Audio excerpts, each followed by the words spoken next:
오늘의 설교 하나님의 말씀은 요나서 3장 1절에서 10절까지입니다. 제목은 요나 이야기, 요나의 선교 이야기가 되겠습니다.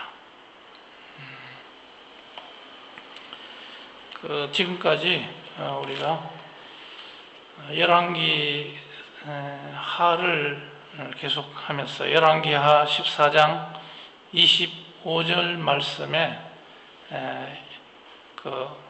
여로보암 2세의 통치를 보면서 그때의 요나 선교사가 하나님의 파송 명령을 받고 니느웨라는 아수르 제국의 수도인 니느웨로 가게 됩니다. 거기서 하나님의 말씀을 선포하신 것, 이것이 오늘의 줄거리가 되겠습니다. 하나님 말씀이 되겠습니다. 근데 니느웨를 보낸 그 이유는 이스라엘 백성이 하나님 말씀을 듣지 않았기 때문에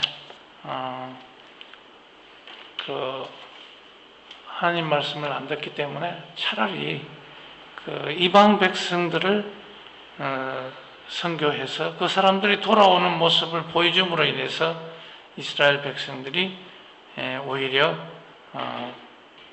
감동을 받고 오히려 돌아오는 그런 역사가 일어나게 하나님은 요나를 파송했던 겁니다.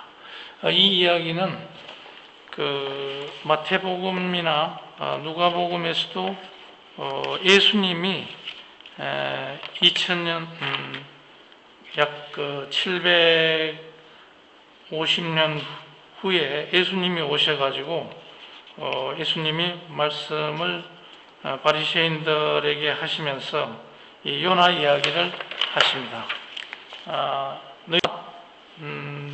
그러니까 너희들은 표적을 그때 구할 때 내가 보여줄 것은 요나의 표적밖에 없다 하시면서 그때 마태복음 12장 41절에서 그렇게 말씀하십니다. 요나의 예를 들으면서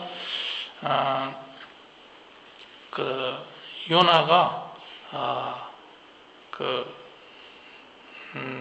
나를 대신 나보다 먼저 와서 이렇게 하나님의 사역, 하나님의 미션, 그러니까 전도를 하라고 하는 그 선교 사명을 먼저 감당하였다. 그것이 나의 예표다 하는 것을 말씀하신 겁니다. 누가복음 11장 30절에도 나옵니다. 근데 이것은 여로보암 2세의 통치하는 가운데서 나온 것입니다. 여로보암 2세가 얼마나 영토를 광대하게 넓히고 또 국가를 부강하게 했는지 그것이 역사에 나옵니다마는 이것이 전부가 아니다. 국가를 부강시키고 부강병을 한 것이 바로 그것이 하나님 보시기에 아주 아름다운 그런 것은 아니다. 하나님이 정말 좋아하시는 그것은 아니다 하는 것이죠. 그래서 요나를 적국에게 파송을 한 겁니다. 이것이 참 우리나라 지금 현재를 우리가 살아가고 있는 이 대한민국 백성들로서도 굉장히 중요한 얘기가 되겠습니다. 우리가 75년 해방 후 75년이 됐는데 그때보다는 우리가 잘 살게 되고 먹을 것 걱정 없이 이렇게 살아가는 상황에서 우리는 거의 한국에 개신교가 들어온 지 110년이 넘었는데 지금 1,000만 성도가 되고 굉장히 큰 부흥을 이루었는데도 지금 보면 여러 가지로 국내외적으로 어려운 상황에 빠져 있습니다. 통일은 아직까지 되지도 않고 이런 상태에서 이 말씀은 우리에게 시사하는 바가 크다. 우리가 먹거리가 해결되고 정말 그 비만이 걱정이 돼서 밥을 하루에 한 끼 정도는 굶어야 되는 이런 상황에 있다 보니까 말씀이 우리 마음속에서 사라지는 그런 그 때에 살고 있습니다.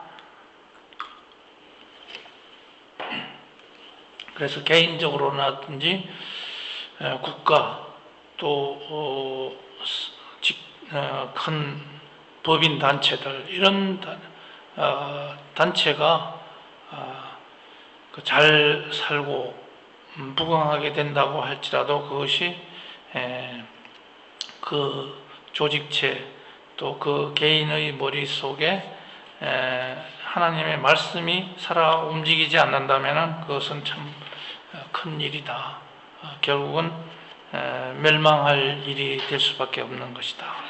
여로보암 2세가 언제적 사람이냐면 BC 750년 때 사람인데 그때에 이렇게 번영을 맞이하다가 41년간을 통치하다가 어떻게 됐습니까? 요나는 국내 선교사였습니다. 우리는 국내 목회를 하는 것을 좋아합니다.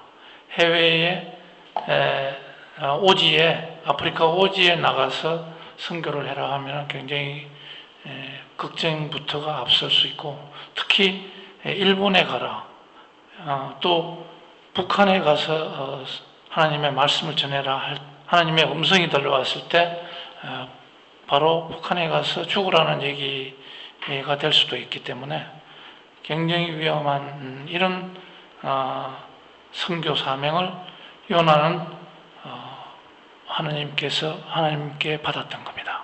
그러니까 그 일을 해야 되니까 요나가 너무나 걱정이 돼서 이 사람은 배를 타고 다시스로 도망가려고 했던 겁니다. 그러다가 하나님이 배가 풍랑이 오고 큰 고래의 물고기 뱃속에 들어가서 사흘 밤낮을 있다가 나왔다 하는 얘기인데 그만큼 아수르와 이스라엘은 적대 관계에 있다는 겁니다. 요나는 기본적으로 여로보암 2세가 잘 통치를 해서 막 그 국가가 이렇게 영토가 넓혀지고 또 그 경제가 아주 부흥해서 잘 사는 나라를 만들고 싶었던 그런 국내 목회자입니다.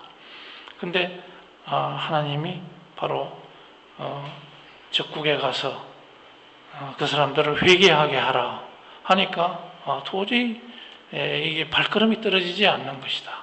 그것을 충분히 이해할 수 있는 상황입니다.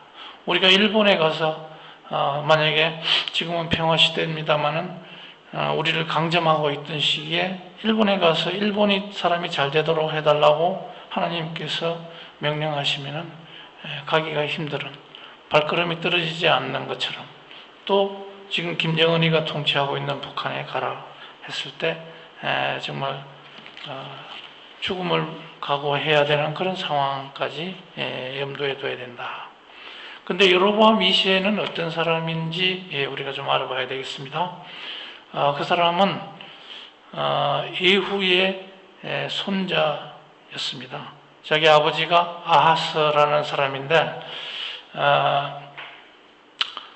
그 아하스 아버지가 이 사람 아들에게 이름을 여로보암이라고 지어줬던 겁니다. 이스라엘의 초대 왕인 여로보암의 이름을 지어줘서 이스라엘을 다시 부강시키는 그런 왕이 되라. 실용주의적인 왕이 되라. 그러니까 여로보암 1세는 어떤 사람이냐면 어떻게든지 이 솔로몬이 했던 그런 것에서 떠나서 잘 살게 만들고 국민들이 원하는 것을 해주려고 했던 그런 왕이다. 우리가 보기에는 그것이 좋을지 몰라도 하나님이 하라고 하는 명령을 자꾸 바꿉니다. 예루살렘에 가서 예배를 드려야 되는데도 단과 베델에서 그냥 금송아지를 세우고 해서 거기서 그냥 예배 드리라. 그 예배를 집전하는 이런 대제사장도 자기한테 충성하는 사람이면, 하고 싶어 하는 사람이면 막 시켜버립니다. 그러니까 이런 것들이 하나님 보시기에는 굉장히 악한 것으로 드러났던 겁니다. 그러니까 하나님이 하라는 그것을 따라서 해야 된다. 그 당시에는 특히나 신정국가였습니다. 하나님의 명령을 받아서 왕이 실행하는 그런 국가였다 하는 것을 우리가 이해를 해야 됩니다. 우리나라는 그 당시에는 고조선 시대고 역사의 기록이 잘 안 나옵니다만은 중국에는 주나라가 통치를 하던 그런 시대입니다. 공자보다도 한 200~300년, 200년 앞서 있던 그런 시대인데, 그 시대에는 왕이라는 사람은 자기가 모든 주권을 가지고 있습니다. 동양에서는 하나님이라는 그런 개념이 없기 때문에 통치를 자기가 주권을 가지고 통치하던 그런 시대다. 그렇기 때문에 정말 이스라엘의 그 당시하고는 우리가 바로 비교하기는 힘듭니다. 그것을 좀 이해하면서 들어야 되겠습니다. 신정국가는 하나님이 주권을 가지고 있고, 왕은 그냥 대신해서 그 말씀을 전하고 또 그 하나님이 하라고 하는 그런 정책을 쓰면 되는 그런 때였다. 그런데도 이 여로보암은 어떻게든지 아버지의 뜻을 받들어서 여로보암이 걸어갔던 그런 신령주의 노선을 그대로 걸었습니다. 그래서 솔로몬이 광대한 영토를 했던 지배했던 만큼 솔로몬이 죽고 나서 영토를 많이 뺏겼는데 그것을 다시 회복을 하는 그런 강대한 국가가 되고, 또 다른 국가들하고 교역을 많이 해서 이스라엘이 굉장히 부강한 나라가 됐다. 그것만 해도 하나님이 은혜를 내려준 것이다. 이렇게 열왕기하 14장 25절 이하에 보면 나옵니다. 그러면 그렇게 보면은 우리가 그냥 세상 역사로 보면 정말 잘한 거 아니냐. 우리나라로 말하면 강개토 대왕이나 장수왕, 또 어떻게 보면 조선시대 때 사군과 육진을 개척하고 또 쓰시마 섬을 정벌하고 뭐 이런 거를 했던 세종대왕과도 견줄 수 있는 이런 막강한 이런 성군인데도 불구하고 성경에서는 정말 좋지 않게 몇 구절밖에 안 되는 그런 것으로 묘사가 됐습니다. 열왕기하 14장도 그렇고 또 그 뒤에 역대기하에도 잠깐 나온 정도밖에 안 됩니다. 그것도 서술이 굉장히 안 좋게 인색하게 점수를 아주 박하게 줬습니다. 그렇게 된 이유는 그 서술하는 사람이 일반 역사를 서술하는 사람이 아니라 선지자 또 제사장이 썼기 때문에 하나님의 말씀에 어긋났기 때문에 이것은 잘한 정치가 아니다. 이렇게 그냥 점수를 낮게 줍니다.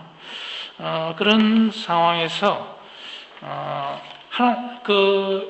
여로보암 2세가 통치를 잘못했다고 하는 것을 선지자들이 많이 파송이 됐다는 것을 보면 알 수가 있습니다. 하나님이 걱정이 많이 된 겁니다.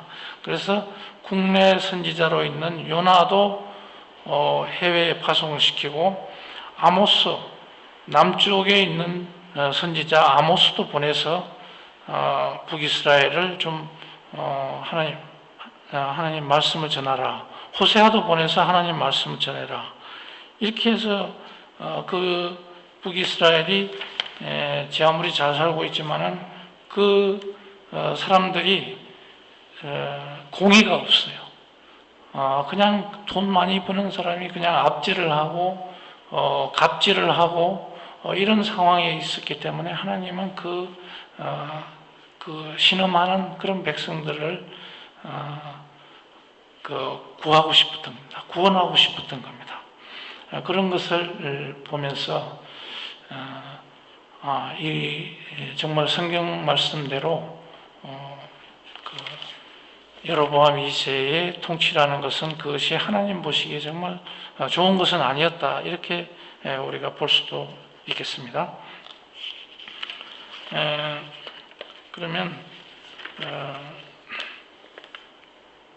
그 요나의 이러한 파송, 요나는 국내 목사였습니다.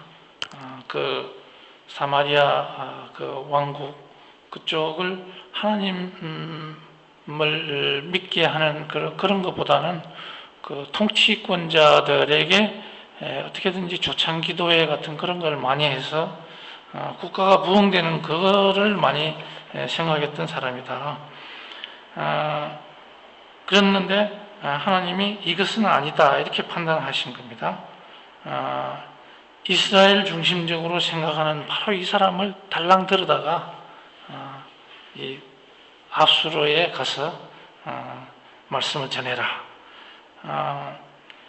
그 해외 선교를 명령한 하나님을 그 역할하다가 이제 물고기 뱃속에서 시련을 겪는데 이 적국인 아수르의 수도 니느웨에서 복음을 전하라 했기 때문에 요나는 어떻게든지 안 하려고 하는 그런 것들이 그 요나서가 4장까지 있는데 계속해서 나옵니다. 근데 3장에서 우리가 오늘 읽은 데를 보면 가서 외쳐라. 40일이 지나면은 니느웨가 멸망할 것이다. 그렇게 이제 사흘 길인데 그 니느웨가 굉장히 큰 도시입니다.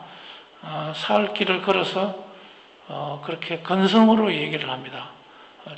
진정성을 가지고 사람이 많이 모인 데 가서 이렇게 하나님의 말씀을 정확하게 선포를 해야 되는데 그냥 길거리에 만나는 사람마다 그냥 건성으로 이렇게 40일 지나면 망합니다. 회개하고 돌아오십시오.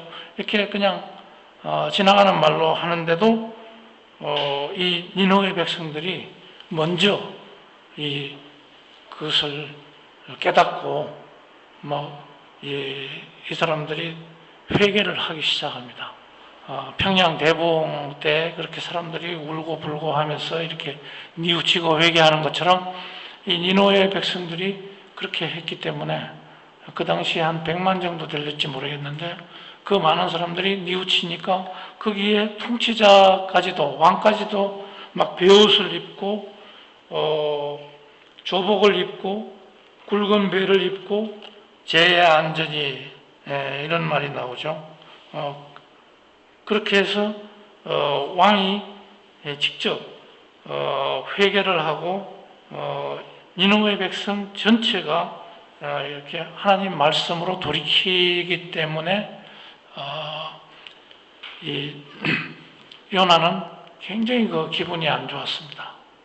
난 이게 잘 굴러가는 게 아니다 이렇게 생각한 거죠. 자기 생각대로 안 되고 하나님의 말씀을 이 사람들이 받아들였기 때문에 굉장히 적국 사람들이 이렇게 하나님의 복을 받는 것을 싫어하게 됩니다. 그렇게 되니까 이 사람이 그러면 과연 좀 높은 곳에 올라가서 과연 이 도시가 40일 후에 망하는지 안 망하는지를 보자 이렇게 이제 관망을 하는데 박넝쿨이 시원하게 이렇게 자라가지고 있다가 그게 또 벌레가 먹고 자기가 뜨거우니까 불평을 하는 그런 모습이 4장에 나옵니다. 그러니까 어떤 분들은 요나의 이런 그 자국 중심적, 자민족 중심주의적인 이런 선지자를 굉장히 욕을 많이 하는데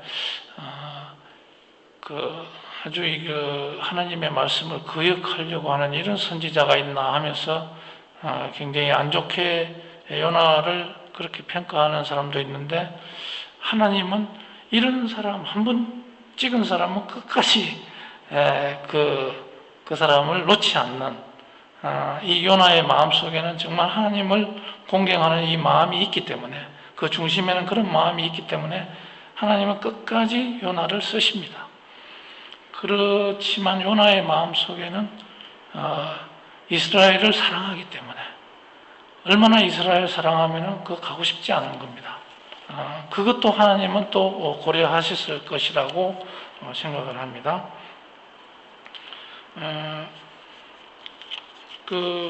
그리고 이제 그 시대에 그 여로보암 2세의 그런 아주 유복한 정치, 국민을 등 따시고 배부르게 하는 이런 정치, 실용주의 정책을 쓰는 것에 대해서 하나님은 잘못된 부분을 가르치라고 호세와 선지자와 아모스 선지자를 보냈지만은 별다른 효과가 없습니다. 아모스 5장에 보면 그런 게 나옵니다. 공의를 찾아볼 수가 없다. 그렇게 구구절절히 회개하지 않는 그런 모습에 대해서 질책을 합니다. 호세아 선지자도 결혼을 창녀와 결혼을 하게 해서 그런 말씀을 전하게 합니다.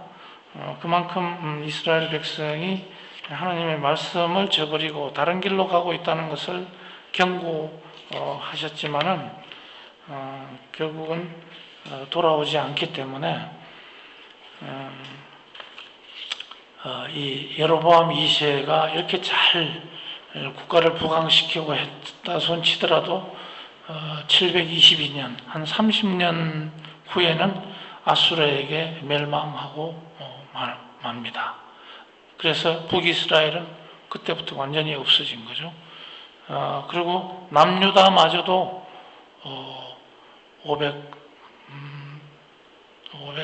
587년 그때 망하게 됩니다. 그래서 이스라엘은 70년간 포로로 가게 되고 이런 나라가 없는 그런 서러움을 겪게 되는데,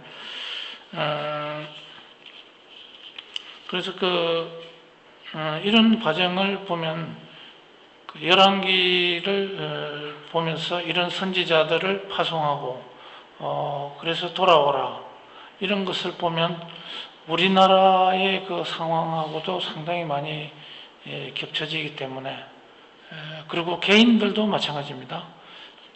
잘 살게 되고 그러면은 대부분이 교회에 나가면서도 사실은 하나님을 경배하고 하나님을 예배하는 게 아니라 자기가 잘 되는 것을 예배하는 그런 상황인 것을 볼 수 있습니다. 큰 교회에 나가서 장모나 이런 것을 하면서도 자기 사업이 잘 되기를, 또 자기의 자존심을 더 고양시키는 그런 신앙생활을 하기를 원합니다. 그런 것들, 자기에게 복 받는 이런 것을 하나님은 오늘날 이렇게 잘 살더라도 그것을 하나님은 좋아하시지 않을 수가 있습니다. 그래서 우리가 겁이 나는 겁니다. 또 지금 해방이 된 지 75년이 됐어도 남북 분단이 해결이 안 되고 이런 모습을 보이고 있고, 또 우리 국내외적으로 굉장히 그 한국이 잘 나가는 것 같지만 굉장히 위험한 그런 모습도 있습니다. 그리고 이 신앙생활을 하기에는 굉장히 어려운 환경으로 자꾸 가고 있는 것, 이런 것도 하나님께서 우리에게 뭔가 우리에게 징계를 하시기에 앞서 그런 어떤 경고의 사인이다, 이렇게 볼 수가 있겠습니다. 그런데 이제 이 요나의 이런 적국에 대한 해외 선교를 보면서 우리나라는 지금 어떤 상황인가? 우리나라는 약소국이지만은 열국들에게 선교를 왜 하느냐, 이렇게 생각하는 사람들이 있을 수 있습니다. 특히 안 믿는 사람들은 뭐 때문에 아프가니스탄이나 뭐 이런 아랍권에 가가지고 선교를 하다가 순교를 하면서 국가적으로도 어려운, 외교의 어려운 일을 벌이느냐, 그런 얘기가 들려올 때도 있습니다. 그리고 조그마한 교회에도 보면 그 선교사를 열심히 파송하려고 하는 그런 것들이 있는데, 그런데 이 요나서를 보면서 우리는 그런 생각을 할 수 있습니다. 우리가 조금 살게 됐더라도 그런 생각이 들더라도 우리는 주변 강대국들, 또 약소국들이나 북한의 선교에 꾸준히 관심을 가져야 되고, 동남아, 중동, 아프리카 선교사 계속 파송을 해서 그런 하나님이 원하시는 일을 할 때 하나님이 우리 민족을 불쌍히 여기시고 멸망에서 건져주시리라고 믿습니다.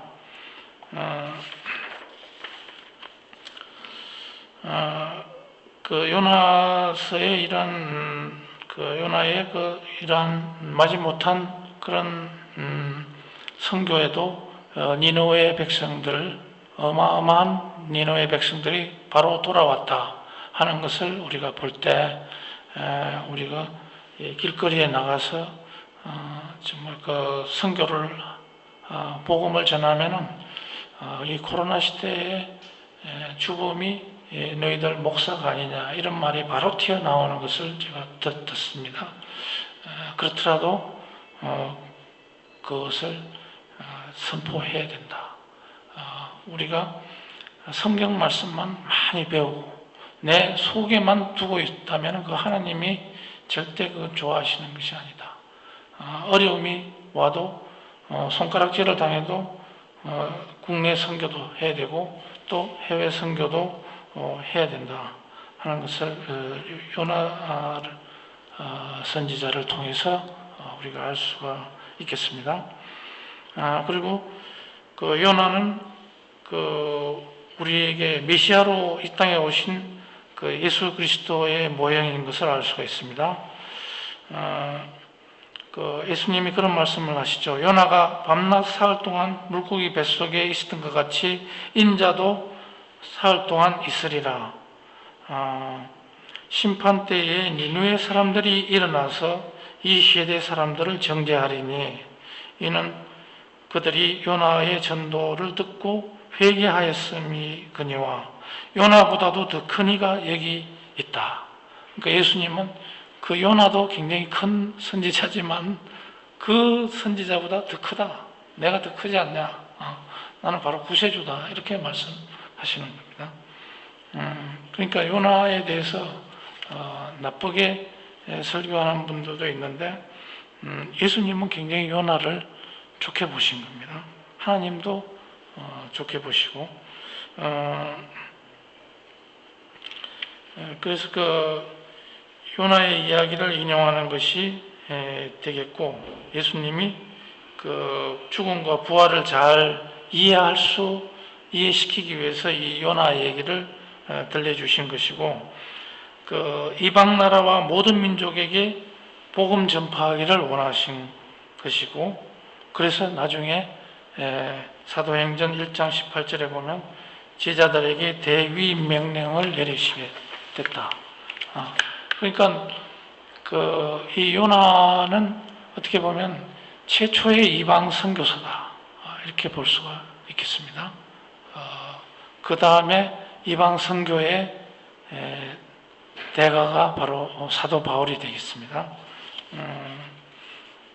그 하나님의 공의와 이방 나라에게 그 복음을 전하는 것, 그것은 오늘 살아가는 우리에게도 정말 그대로 적용이 되는 그런 성경 말씀이다, 이렇게 볼 수가 있겠습니다. 또 한 가지 말씀드리자면, 오늘 우리 시대를 살아가면서 우리는 밤낮 우리는 관심이 돈이 중요한 것을 우리는 체험을 많이 합니다. 돈의 제약을 너무 많이 받습니다. 그러다 보니까 돈을 누가 더 많이 버나 이런 경쟁을 하면서 그 부를 성공의 척도로 삼는 경우가 많습니다. 교회 안에서 신앙생활 하는데도 돈이 없으면 좀 위축이 되고, 교회에 나가서 적응하기도 폼나는 그런 신앙생활을 못합니다. 아주 멋있게 신앙생활을 하려면 돈이 좀 있어야 되고, 자기도 뭐 이렇게 헌금도 많이 내고 11조도 많이 내고, 그렇게 해서 또 장로도 되고, 이런 뽀대 나는 그런 신앙생활을 하고 싶은 것이 현실입니다. 그렇지만 우리는 그런 것이 없더라도, 정말 아무것도 때거리도 없더라도 이 나와서 정말 책복이라도 입고 집에 입던 옷이라도 입고 나와서 이렇게 하나님의 말씀을 듣고 한 주간 살아간다. 때거리 없어도 하나님은 분명히 주실 것이다, 이렇게 믿고 하루하루 살아간다면 축복, 다른 것이 축복이 아니라 그게 바로 축복이 아닐까. 개인이나 국가나 부의 축적에만 몰두하고 그렇게 하면 공허해지고 잘못하면 재앙까지도 따른다 하는 것을 명심해야 되겠습니다. 그리고 우리가 요나 시대처럼 택하신 백성 이스라엘 외에도 이방 민족에게 구원의 손길을 펼친 것처럼 열방에게 공의를 베푸신 하나님을 오늘 우리가 만나면서, 우리나라는 6만 개의 교회, 10만의 목사, 개신교인 1000만 명을 가지고 있으면서도 또 선교사 1만 명을 해외에 파송하고 있습니다. 미국 다음으로. 그래서 세계에서 가장 작은 나라에 속하는 우리 한국이 축복받는 이유가 바로 여기에 있다, 이렇게 볼 수가 있겠는데, 그래서 나 하나 살기에 바쁘다고 하나님의 명령인 이 선교 사명을 도외시해서는 안 되겠다 하는 것이죠. 하나님을 기쁘시게 해야 축복을 받는다. 멸망에서 건짐을 받을 수 있다. 그런데 지금 이 순간에 어떻습니까? 이렇게 실적이 좋고, 그렇지만 지금 우리는 부흥이 필요한 때입니다. 니느웨 100만 안 믿는 사람들이 돌아섰던 것처럼, 회개하고 돌아섰던 것처럼 지금 이 시점에 우리에게도 이 120년 된 우리 한국에 1000만 성도가 있다, 막 이렇게 자랑할 것이 아니라 그 속에는 피폐해져 가는 부분이 있습니다. 우리는 그런 것들을 직시하고 이 니느웨 백성들처럼 다시 회개하고 돌아오는 이런 역사, 다시 평양 대부흥처럼 그런 회개의 역사가 일어나야 이 여러 가지 막힌 정치라든지 이런 것들이 다 해결될 수 있다 하는 것입니다. 성경 공부만 열심히 하고 전하지 않는다, 그러면 예수님이 제자가 아닙니다. 축복이 있을 수가 없습니다. 그래서 부흥, 리뉴얼이 꼭 필요한 이때가 이 요나의 선교 말씀을 통하여 우리가 알 수가 있었겠습니다. 기도하시겠습니다.